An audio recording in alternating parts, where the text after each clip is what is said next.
அனைத்து ஜோதிட ஆர்வலர்களுக்கும் எனது அன்பான வணக்கங்கள். இன்றைய பதிவில் பார்த்தீங்கன்னா மேச லக்னம் விருச்சிக ராசியை பற்றி நம்ம பார்க்க போகிறோம். லக்னம்னா என்ன, ராசினாங்கிற என்னங்கிற உங்களுக்கு விளக்கமான பதில் வேணும்னா நம்ம சேனலில் பதிவிட்டிருக்கோம். நீங்கள் அதில் போய் பார்த்து தெரிஞ்சுக்கோங்க.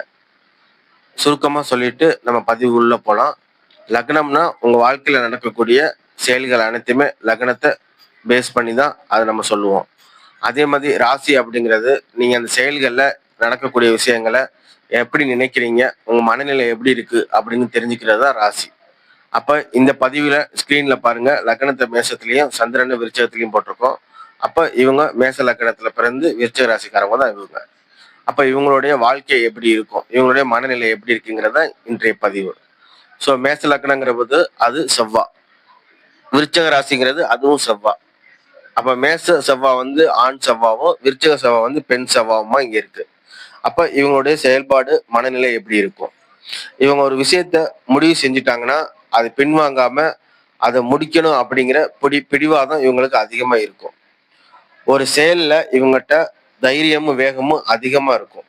அதே மாதிரி யாரையும் சார்ந்து எந்த ஒரு செயலையும் செய்யாம தானே எல்லா வேலையும் செய்யணும் அப்படிங்கிற விருப்பம் உடையவங்க தான் இவங்க. எந்த ஒரு சவாலான வேலையும் தைரியமா எடுத்து செய்யக்கூடியவங்க. அதாவது ஒரு சில வேலைகள்ல சில பேர் ஒதுங்குவாங்க. ஆனா அந்த வேலைகள்லாம் எடுத்து முடிச்சு காட்டணுங்கிற மாதிரியான தைரியம் உள்ளவங்க தான் இந்த லக்ன ராசிக்காரங்க. தோல்வி ஏற்பட்டாலும் மீண்டும் அதை முயற்சி மறுபடியும் வெற்றிக்காக முன்னேறக்கூடியவங்க தான் இவங்க. மனதுல இவங்க நினைக்கிறது எல்லாத்தையும் மற்றவங்க யாருக்கிட்டையுமே வெளிப்படையா பேச மாட்டாங்க. அதே மாதிரி இவங்களுடைய தனிப்பட்ட விஷயத்தையும் யாரு கூடயும் ஷேர் பண்ண மாட்டாங்க. அதனால இவங்க கிட்ட இருந்து எந்த ஒரு விஷயத்தையும் நம்ம எதிர்பார்க்க முடியாது. இவங்க ஒரு நம்பிட்டா அவங்களுக்காக உண்மையாவும் இருப்பாங்க. அதே மாதிரி அவங்கள எந்த சூழ்நிலையும் மறக்காம அவங்களுக்கு எப்போதுமே பக்கபலமா இருப்பாங்க. ஆனா இவங்களுக்கு யாராவது நம்பிக்கை துரோகம் அப்படின்னு ஏதாவது பண்ணிட்டாங்கன்னா அது எளிதில் இவங்க மறக்க மாட்டாங்க. இவங்க குடும்பத்தை பாதுகாக்குங்கிற உணர்வு உங்களுக்கு இருக்கும். அதே மாதிரி நமக்கு இவங்களுக்கு பிடிச்சவங்களுக்கு எந்த சூழ்நிலையும் அவங்களுக்காக துணை நிற்பாங்க. அதே மாதிரி மற்றவங்க யாரும் இவங்களை கட்டுப்படுத்தக்கூடாதுன்னு நினைப்பாங்க, சுதந்திரமா இருக்கணும்னு நினைப்பாங்க. அதே மாதிரி வேலை செய்யற இடத்துலயோ இல்ல சொந்த தொழில் பண்ணும் போதோ இவங்களோட திறமையை தான் நிரூபிக்க காட்டுவாங்களே தவிர நல்ல பேர் வாங்கணும் அப்படிங்கிற எண்ணம் உங்களுக்கு இருக்காது. ஆனா இவங்க திறமையை பாராட்டணும் அப்படிங்கிறது இவங்களுக்கு பிடிக்கும். அதே மாதிரி ஒரு வேலையோ இல்ல ஒரு சொந்த தொழிலோ இல்ல ஒரு அலுவலகத்துல வேலை செய்யும் போதோ அதை ஒரு வேலையா பார்க்காம அது உள்ள இருக்க ஆழத்தையும், அதாவது அடித்தளத்துல இருந்து எல்லாத்தையும் தெரிஞ்சுக்கணுங்கிற ஆர்வம் இவங்களுக்கு அதிகமா இருக்கும். அதே மாதிரி இவங்களை யாராவது ஏமாற்றா இவங்க ஈஸியா அதை கணிச்சிருவாங்க. அப்ப இவங்களை யாருமே ஏமாற்ற முடியாது, ரொம்ப கஷ்டம். உடனே கண்டுபிடிச்சிருவாங்க இவங்களை யார் ஏமாத்துறாங்க அப்படின்னு. அதை வெளியில காட்டிக்க மாட்டாங்க. ஆனா ஏதாவது ஒரு விஷயத்துல இவங்களுக்கு சந்தேகம்னு வந்ததுன்னா அது ரொம்ப ஆழ்ந்து ஆராய்ஞ்சு பார்த்து அதுக்கப்புறம் தான் அது என்னங்கிறத ஒரு முடிவு எடுப்பாங்க. அதே மாதிரி கோபம் வந்தா உடனே வெளிப்படுத்துற தன்மையும் இவங்களுக்கு இருக்கும். அவங்க மனசுல ஏதாவது பெருசா காயங்கள் ஏற்பட்டா அதை பாத்தீங்கன்னா ரொம்ப காலமா மனசுலயே வச்சிருக்கக்கூடிய ஆட்கள் தான் இவங்க. அதை நினைவுலயே வச்சிருப்பாங்க. ஒரு சின்ன வயசுல கூட இவங்க மனசுல ஏதாவது பாதிக்கப்பட்ட கூட அது வயதான காலத்துல கூட அதை மறக்காம இவங்க இருப்பாங்க.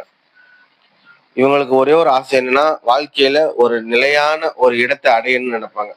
அதாவது இவங்க ஏன்னா இது பாத்தீங்கன்னா ராசி அப்படிங்கிறது ஸ்திர ராசிங்கிறதுனால இவங்க பாத்தீங்கன்னா வாழ்க்கைய ஒரு நிலையா இருக்கணும் அப்படிங்கிற மாதிரி ஆசைகளும் எண்ண ஓட்டங்களும் இவங்களுக்கு இருக்கும். அதே மாதிரி இவங்களுக்கு ஏதாவது ஒரு துறையில ரொம்ப பிடிச்சிருச்சு, ஒரு தொழில் பிடிச்சிருச்சுன்னா அதை மிக ஆழமா கற்றுக்கொண்டு செய்யக்கூடிய திறமையானவங்க தான் இவங்க. இவங்க மற்றவங்களோட பாராட்ட விரும்புவதை விட இவங்களோட திறமையை நிரூபிக்கணும் அப்படிங்கிறது தான் இவங்களுக்கு ஆர்வம் அதிகமா இருக்கும். அதே மாதிரி பிரச்சனைன்னு வந்துட்டா இவங்க எந்த சூழ்நிலையும் பின்வாங்காம அதுக்கு தீர்வு காணதான் இவங்க முயற்சி செய்வாங்க. பாருங்க, இப்ப லக்னத்துல இருந்து எண்ணி ராசி 8வது ராசியா வர்றதுனால இவங்க நிறைய மறைமுகமான வாழ்க்கைகள் வாழ்வாங்க. இவங்க பாத்தீங்கன்னா சொந்த ஊர்ல இருக்கிறத விட வெளிநாடு போய் போறது இவங்களுக்கு மிக சிறப்பாக இருக்கும். அதே மாதிரி இவங்களுக்கு திடீர் அதிர்ஷ்டங்கள்லாம் நிறைய வரும். அதே மாதிரி திடீர்னு சில சம்பவங்கள்லாம் மாற்றங்கள்லாம் இவங்க வாழ்க்கையில நடக்கும். உதாரணத்துக்கு இப்ப நல்ல வேலையில இருப்பாங்க, திடீர்னு அந்த வேலையை விட்டுட்டு வேற வேலைக்கு போறது, அவங்களே எக்ஸ்பெக்ட் பண்ண முடியாத அளவுக்கு அந்த மாற்றங்கள்லாம் இவங்க லைஃப்ல நடக்கும். ஸோ மொத்தத்துல மேஷ லக்னத்துல பிறந்து விருச்சிக ராசியா இருக்கிறவங்க செயல்ல தைரியமாகவும், மனதுல உறுதியாகவும், உறவுகள்ல உண்மையாகவும், வாழ்க்கையில விடாமுயற்சியும் கொண்டவங்க தான் இவங்க. ஓகே நண்பர்களே, மீண்டும் அடுத்த பதிவில் சந்திப்போம். நன்றி, வணக்கம்.